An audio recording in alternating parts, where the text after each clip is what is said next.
Galera, sejam bem-vindos a mais um vídeo do canal Estamos em Obras. E hoje eu vou falar sobre Barba Ensopada de Sangue, do Daniel Galera. Mas só depois da vinheta, vamos lá!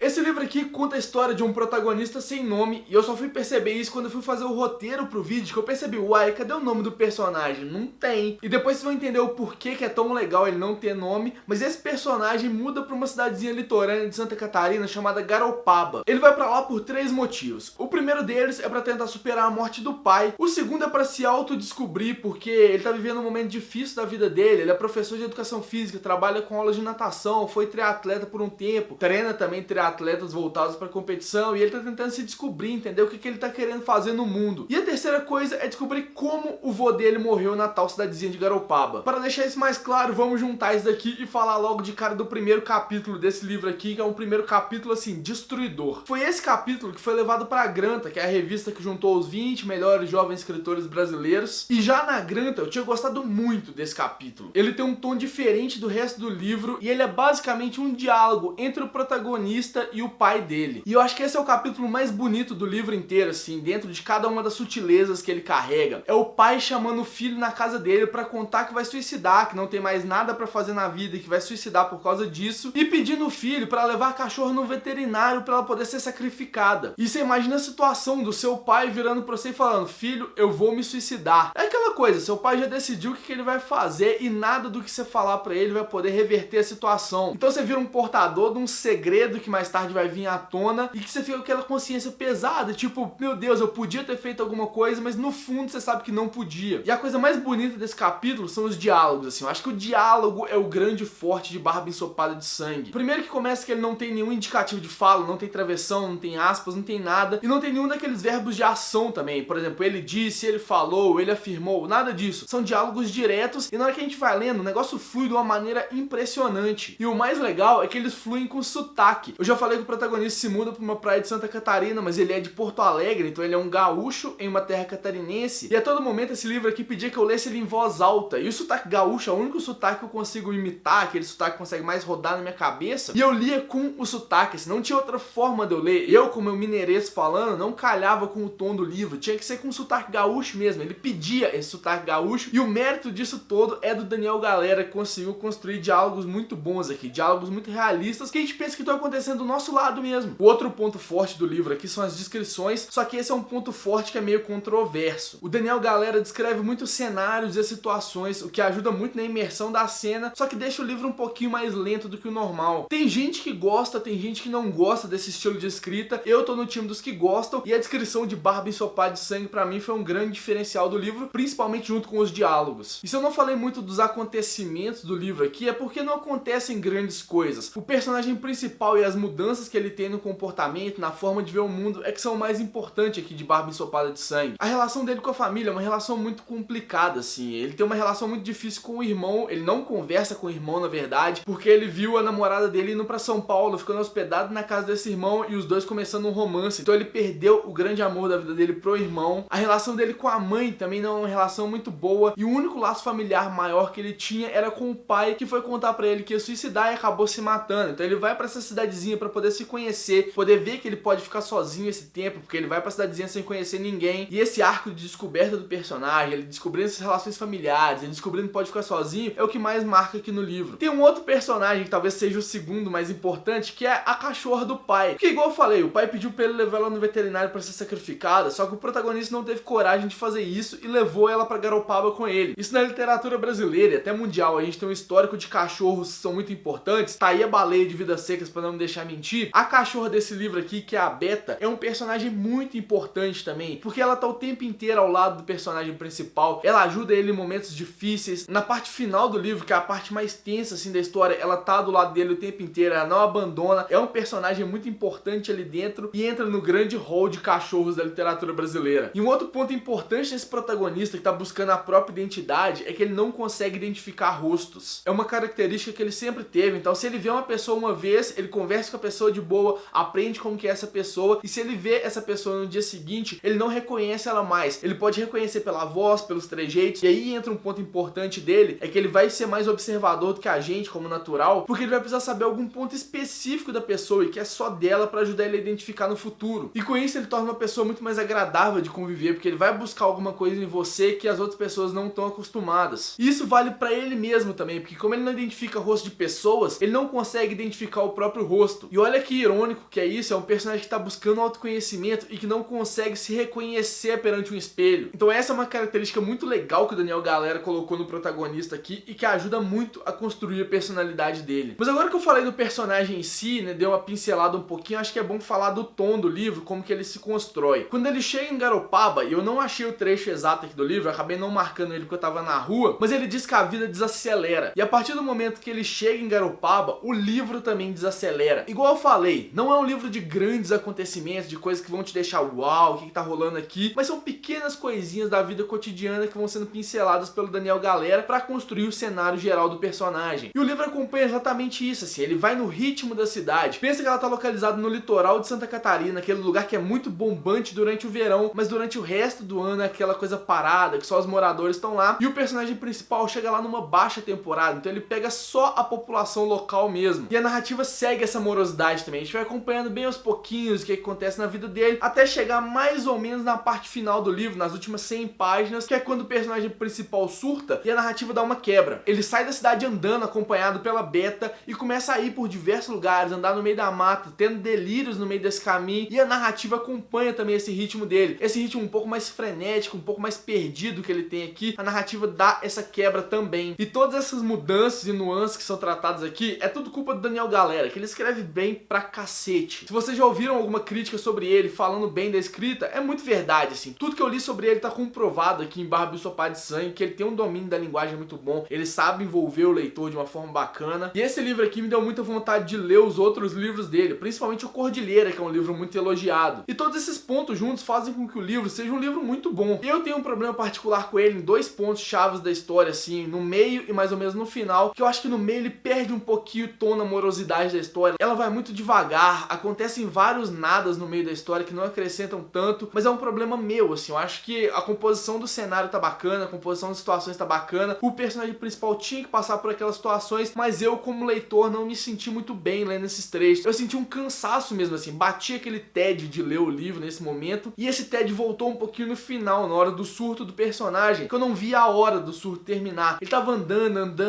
encontrando pessoas, andando, e eu, meu Deus do céu, que desespero do que tá rolando aqui, volta ao normal logo, volta pra cidadezinha, resolve sua vida. E como esse trecho dura quase 100 páginas, é uma coisa que me consumiu também por dentro. Eu acho que esses dois pontos são coisas pessoais minhas, coisas que eu acho que eu, como leitor, não gostei tanto, embora eu não tenha um embasamento, assim, mais teórico pra afirmar por que eu não gostei desses trechos. Mas esses problemas que eu tive pra ler um pouquinho no meio, no final, não me cegam a ponto de eu não falar que esse aqui é um baita livro, coisa que ele é. Então é isso, faz aquelas coisas de sempre, curte, compartilha o vídeo, mostra pros amiguinhos, se inscreve no canal se não for inscrito, e você já leu Barba Ensopado de Sangue, já leu outras coisas do Daniel Galera? Comenta aqui, fala desses trechos que eu achei meio morosos, assim, que eu não consegui ler direito. Vamos conversar aqui nos comentários, beleza?